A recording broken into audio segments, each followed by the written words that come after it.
daripada surah Al-Baqarah.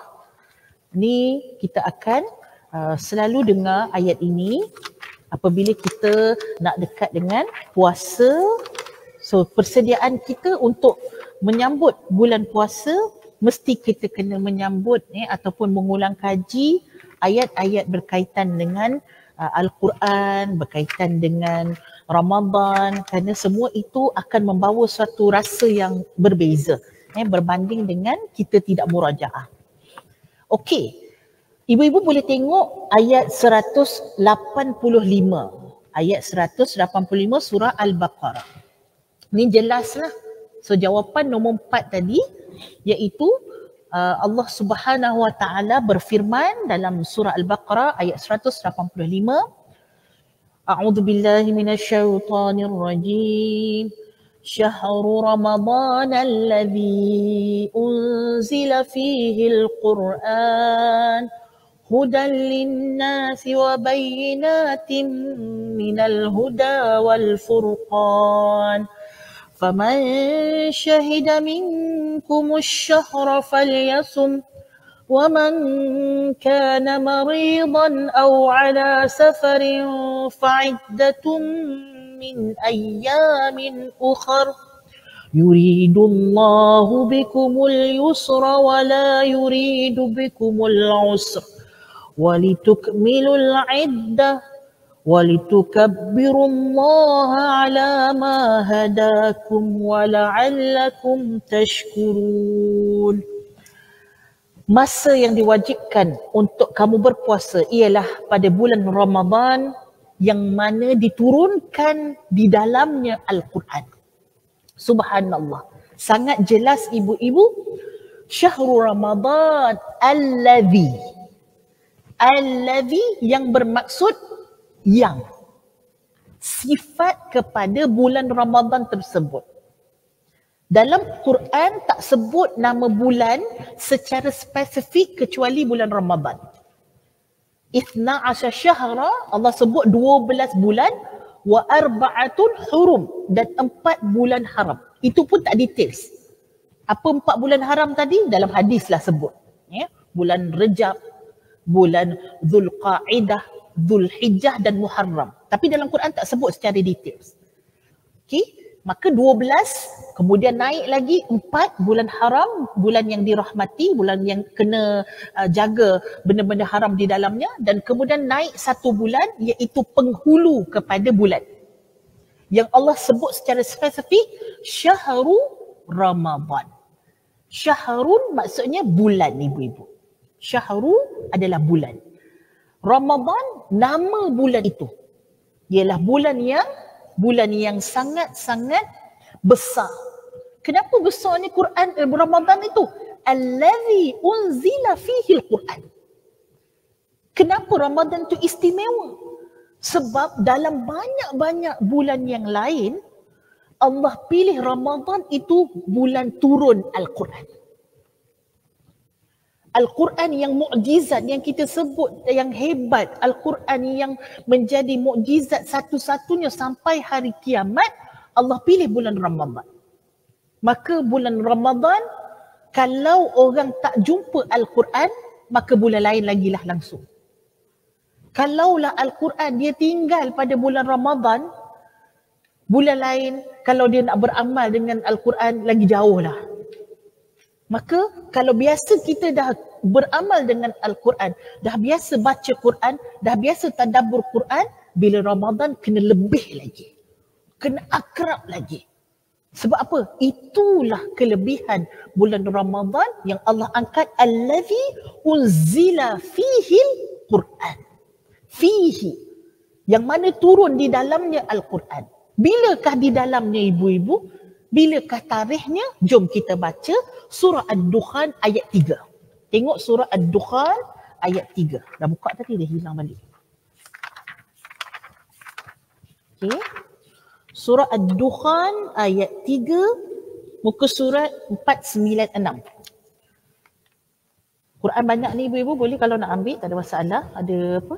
Dia punya ni sekali. 496. Okey. Surah Ad-Dukhan ayat 90 surah Ad-Dukhan ayat 3. A'udzu billahi minasyaitonir rajim. Dapat dah? Muka surat 496. Okey.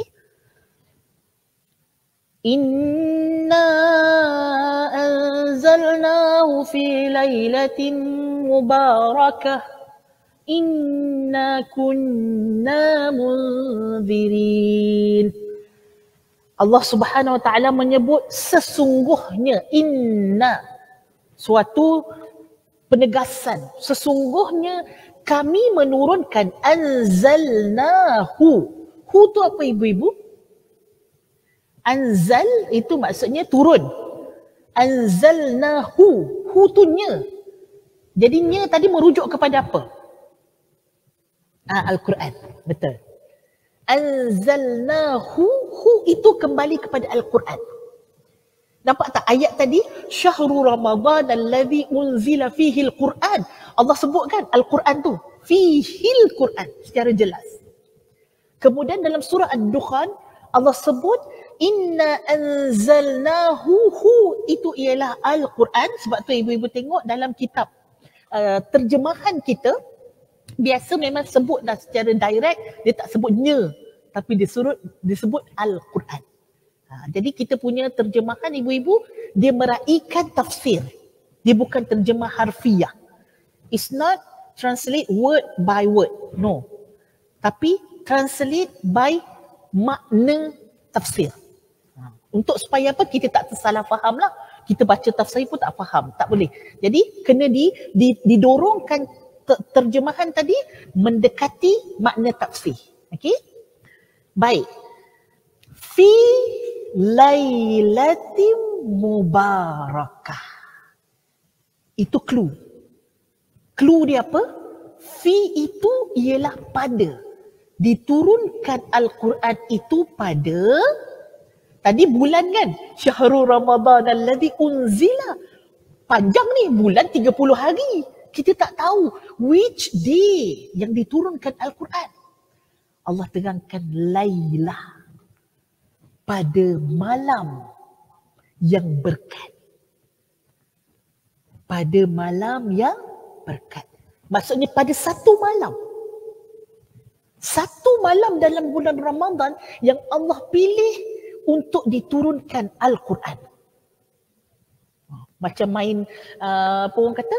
Puzzle pula kan? Jom, nak tengok tak? Apakah malam yang berkat tu? Kita macam nak tahu kan? Malam yang berkat tu bila? Maksudnya Allah daripada 30 hari, Allah dah spesifikkan, rupanya diturunkan pada satu malam. Satu malam. Ibu-ibu buka surah Al-Qadar. Buka surah Al-Qadar. Surah Al-Qadar.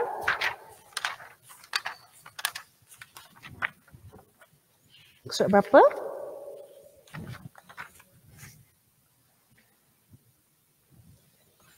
598. 598.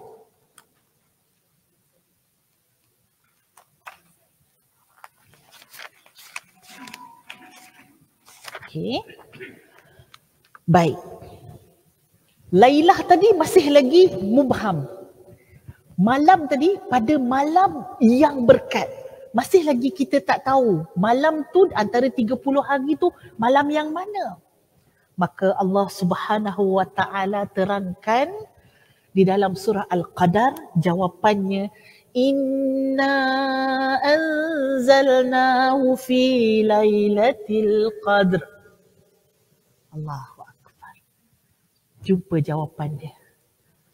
Malam yang sebut tadi tu Allah kata malam yang berkat, yang mana malam itu adalah di dalam satu malam daripada bulan Ramadan. Dan malam tersebut ialah malam Lailatul Qadar. Malam Lailatul Qadar yang mana berkatnya pada malam tersebut Allah Subhanahu Wa Taala menurunkan Al-Quran. Menurunkan Al-Quran untuk panduan, untuk rahmah sebagai huda, petunjuk, sebagai bekalan untuk kita hidup, sebagai suatu bantuan, sokongan.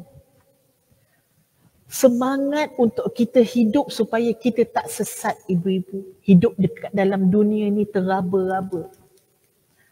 Subhanallah.